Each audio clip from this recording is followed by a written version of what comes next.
औज़ुबिल्लाहिमिनश्शैतानिर्रजीम बिस्मिल्लाहिर्रहमानिर्रहीम। अस्सलाम वालेकुम स्टूडेंट्स एंड व्यूअर्स, कैसे हैं आप सब? उम्मीद है आप सब खैरियत से होंगे। तो आज की वीडियो उन स्टूडेंट्स के बारे में है जिन्होंने मैट्रिक का इम्तहान पास कर लिया है। अब उन्होंने अपने करीबी कॉलेज में, मुतलका कॉलेज में दाखिला लेना है। तो वो किन तरीक़ों से कॉलेज में दाखिला ले सकते हैं और कौन कौन से कागजात लगा के वो अपने दाखिले के लिए अप्लाई कर सकते हैं। तो जो स्टूडेंट अपने मुतलका करीबी कॉलेज में जा रहे हैं, वहाँ से वो फॉर्म जब सबमिट करवाने लगते हैं तो उसके लिए क्या क्या चीज़ें हैं वो ये हैं कि सबसे पहले आपको आपके मैट्रिक के रिजल्ट कार्ड की असल रिजल्ट कार्ड जो आपको स्कूल से मिलेगा उसकी फ़ोटोकॉपी वो वहाँ पे जमा करवानी होगी।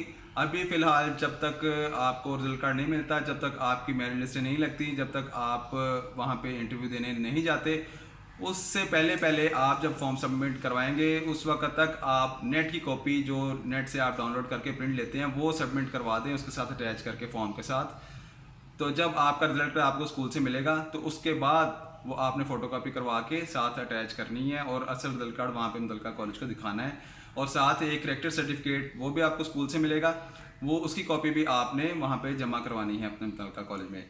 नंबर 2 ये है कि लाहौर बोर्ड ने अपने तमाम जो स्कूल्स हैं, सरकारी स्कूल, चाहे वो प्राइवेट स्टूडेंट हैं चाहे वो सरकारी स्कूल हैं, उन तमाम को अपना जो रिज़ल्ट कार्ड अरसाल कर दिए हैं। अब जो स्टूडेंट अपने स्कूल जाते हैं, अगर वो वहाँ से उसको रिज़ल्ट कार्ड नहीं मिलता तो वो वहाँ पे अपने किसी प्रिंसिपल से बात करके या टीचर से बात करके वहाँ पे अपना मतलूबा रिज़ल्ट कार्ड अपना हासिल कर सकते हैं।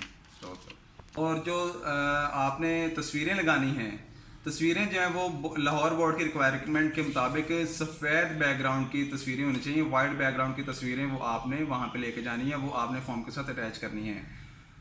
और आपने जो भी अपने मुतलका कागजात अपने फॉर्म के साथ लगाए होंगे उनकी एक अलग से कॉपी करवा के ले जानी है और उसके असल कागजात वो भी साथ लेके जाने हैं ताकि वो चेक कर लें मुतलका कागजात आपके ठीक हैं या नहीं।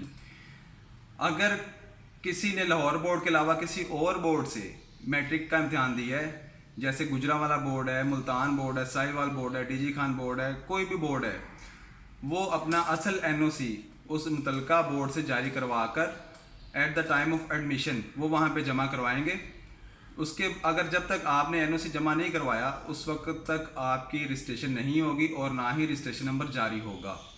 जिन्होंने ओ लेवल किया है या ओ लेवल के पेपर दिए हुए हैं, उनका रिज़ल्ट आने के बाद फिर वो अप्लाई कर सकते हैं फर्स्ट ईयर की एडमिशन के लिए। उसके लिए आपको आईबीसीसी से एक तो इक्विवेलेंट और दूसरा अटेस्टेशन करवानी होगी और वो असल जमा करवाना होगा मुतलका कॉलेज में। वो फिर आपका बोर्ड में जमा होगा, उसके बाद आपका रजिस्ट्रेशन नंबर जारी होगा। लेकिन आपको सबसे पहले अपने रिज़ल्ट का इंतज़ार करना पड़ेगा।